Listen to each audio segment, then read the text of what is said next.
Hello, everybody, and welcome to Lovefraud Live. I'm Donna Andersen, author of Lovefraud.com, and we've got an exciting topic tonight. Best sex ever.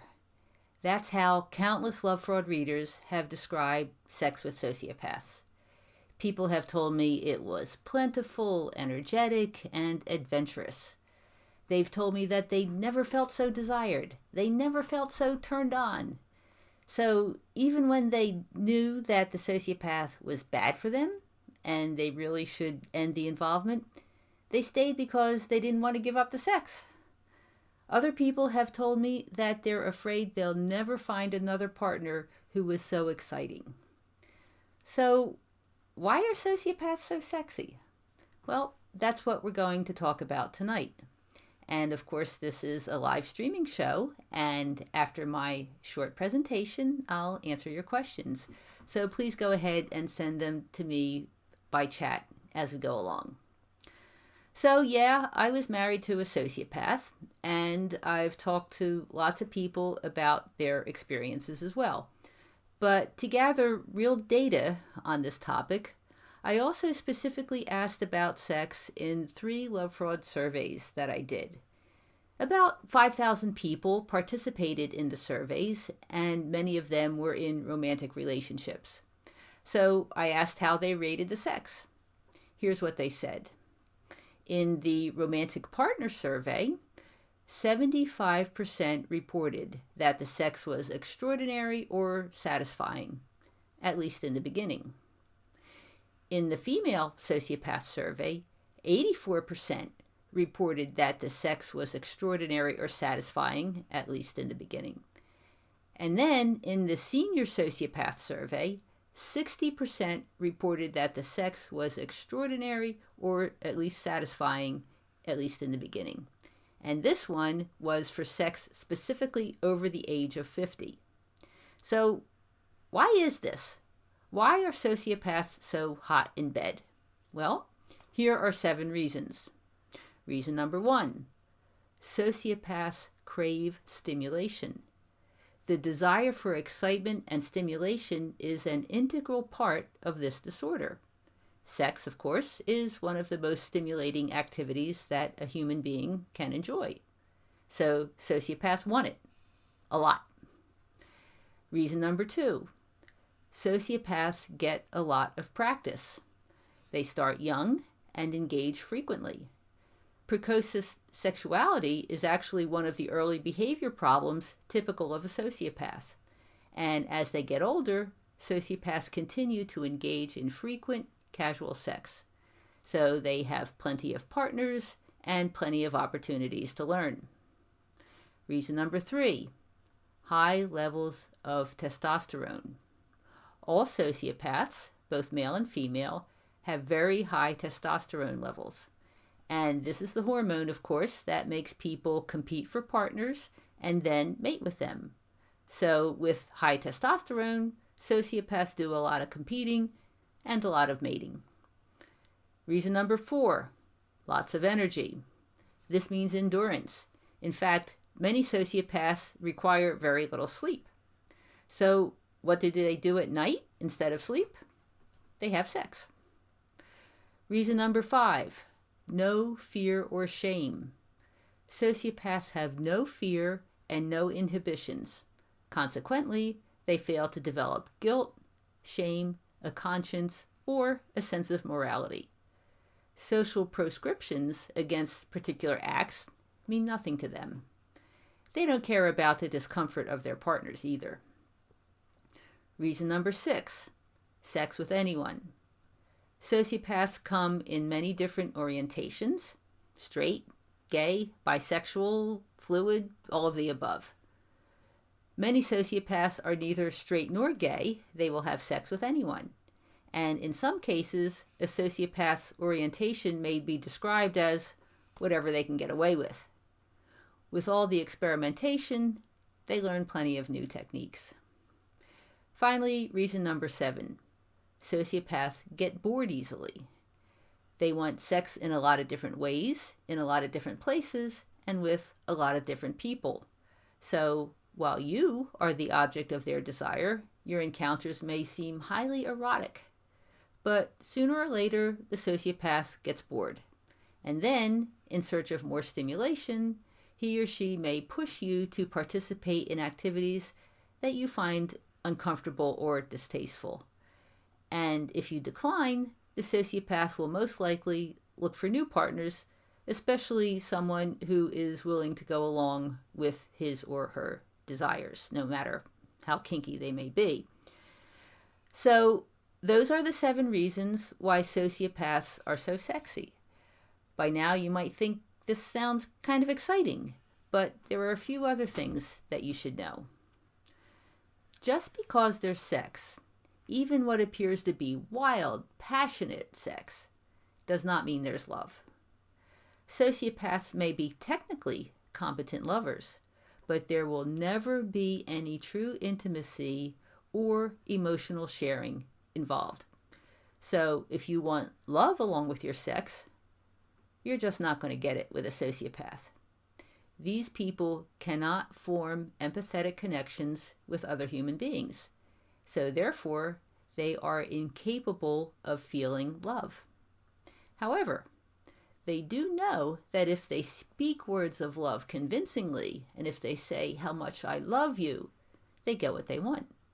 So sociopaths will often proclaim their love very eloquently, at least until they're bored with you.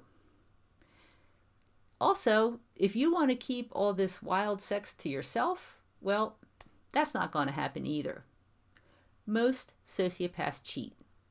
In one Lovefraud survey, 75% of respondents said that the sociopath cheated on them, and 20% said that they became infected with a sexually transmitted disease.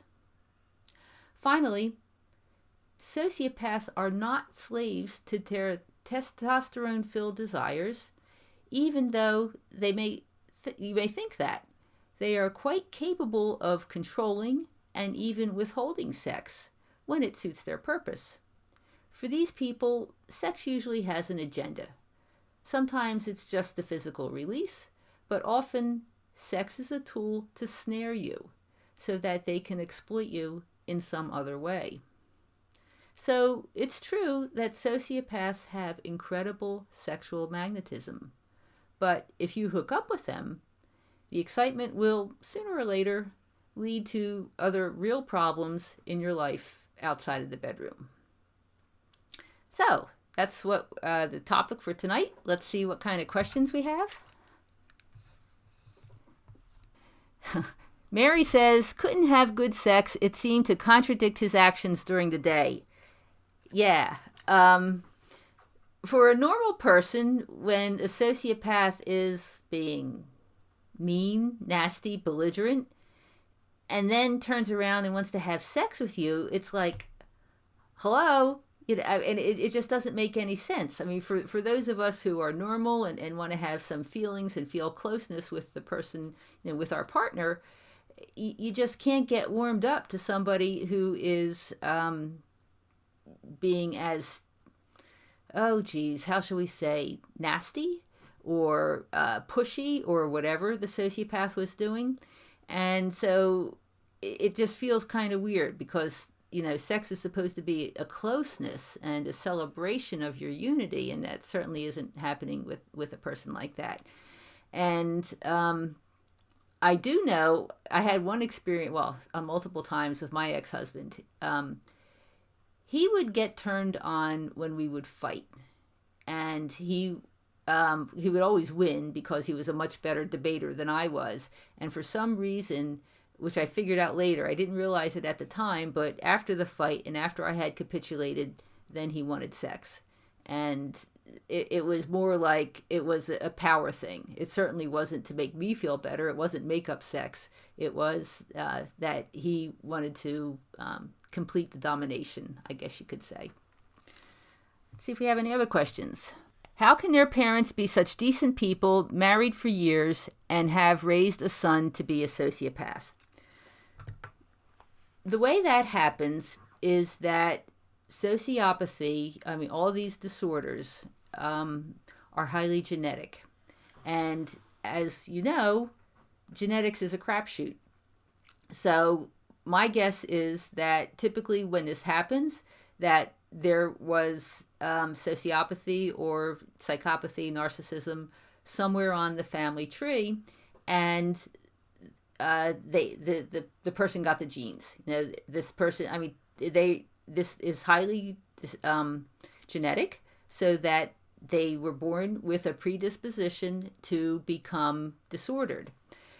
Now, in order for someone not to turn into a sociopath, it requires very special parenting. But most people didn't know this. It's only been in the past few years that there's been some guidance available about how to raise someone who is at risk for becoming disordered.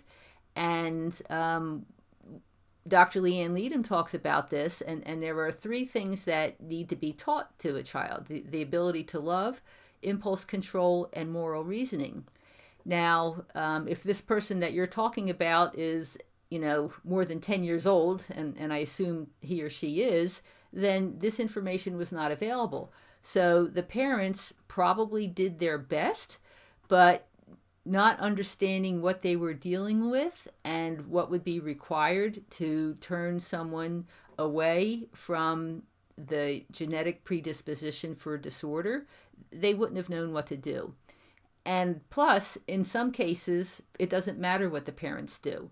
Sometimes it's called the genetic insult, and so that means the genetic predisposition.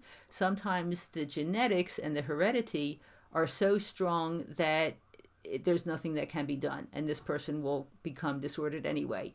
So it's not true that it's the parents' fault. If the parents are good people and they did their best, they simply did not know what they were dealing with and did not have the tools in order to divert the son from that path, and they may not have been able to succeed even if they did have the tools, depending on how strong the genetic inheritance was. So let's see what else we have. Okay, Cassandra says, my dad died 1 month later. I'm not obsessed or brokenhearted. I'm worried that grief is masking my feeling about the relationship. What can I do? It's very common that a lot of emotions from a lot of different life experiences can be all twisted up and hard to separate one from the other. And it's also true that sometimes we can't feel something in relation to a particular experience because our psychology, our psyche has kind of shut it down. It's too overwhelming to do all at once. And so you're kind of like psychologically pushing something aside. So I would say just give yourself some time. If you're dealing with the grief of your father's passing, then that's certainly a lot. If you have issues related to the relationship, that's a lot too. And it might be too much to try and deal with it all at once. Just give yourself some time and perhaps get some therapy. If you do go for therapy related to your relationship, please make sure the therapist understands what you're talking about, because not all of them do. Some do, but many do not. So if you do go for therapy, just if you feel like the person isn't getting what you're talking about, then try somebody else. But I would say just give yourself some time, be good to yourself. When you're ready, allow yourself to feel the feelings of both of these experiences and process it. And it might take a while, but I'm sure you can get through. Okay. All right. So then Mary says, sex would follow unless I got to bed sooner than him. Yeah, sometimes you had to play some games in order to not do what someone else wanted to do. But it's important to understand that whatever the experience was, there was never any real connection. There simply is not going to be an emotional connection with sex with the sociopath, because they just simply can't do it. Okay. All right. Well, it looks like that's it for the questions for tonight. So thank you all for joining us, and we'll be here next week with another edition of Lovefraud Live. Talk to you later. Bye-bye.